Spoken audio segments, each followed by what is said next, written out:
There are some cases I wouldn't consider dangerous at all, but there are some that are dangerous. And when I work criminal violations, organized crime, drugs, I had a couple of cases that were quite dangerous that I actually had to draw my weapon on. I went to college. You have to go to 4-year college and get your degree. Then you can put in for the FBI. But I also went to law school because that would help me. And it's a pretty competitive thing to get into the FBI, so it would help give me an edge to getting in if you have a law background, or if you're an accountant, or if you have a language ability, that sort of thing. When I was a junior in high school, our government teacher had an FBI agent come, and I was impressed by him.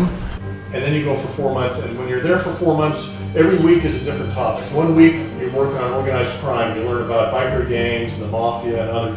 Next week, it's about terrorism. You're learning about Al-Qaeda, ISIL, or something else.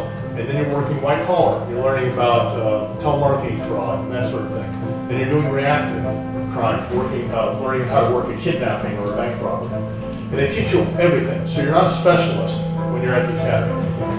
And then when you leave, you're assigned to a field office. And they assigned me to my first office, which is Minneapolis, Minnesota.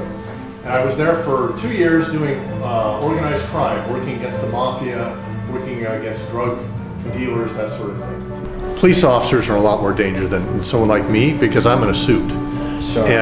Unless I identify myself, people don't know I'm FBI. Then in Los Angeles, they needed someone to learn to go work with the Vietnamese community, which is the biggest community of Vietnamese outside of Vietnam in the world. We have about 500,000 there. They needed someone to go work with them, and they needed someone who knew the language. So they actually paid for me to go to Monterey, California, which is a beautiful area on the coast. And I learned Vietnamese for 2 years. Went down to Orange County, worked with them.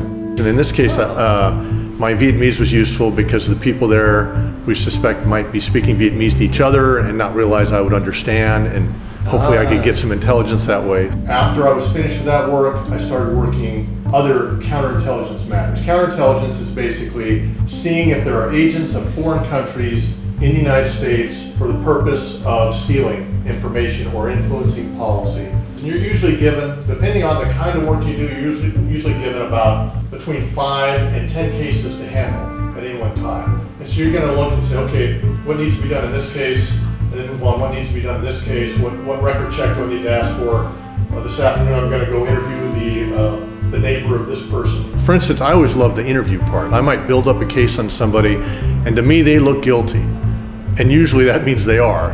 And I'll question them, and maybe I get more evidence. But there have been occasions where I go and I interview them, and they've got an explanation for all the little red flags that I saw that I think means they've committed a crime. And they're reasonable, they're courteous, we talk, and I figure out, this was just a big mistake, and this person is innocent. I feel good about that too. Normally, you've got one agent working a case. If he needs help, he gets another, maybe a third, and that's about it. I need to believe in what I'm doing. And you can be a baker, candlestick maker, and believe in what you're doing, and that's great. Yeah. But for me, I needed to feel like I was making a difference, making the world a better place. And some people become social workers. I think there's a lot of evil in the world, and we have to stop it. We have to put the evildoers behind jail, and I think a lot of law enforcement people would feel that way. And that's what got me going is if I arrest a guy or if I stop someone from stealing secrets or whatever, that's a good thing.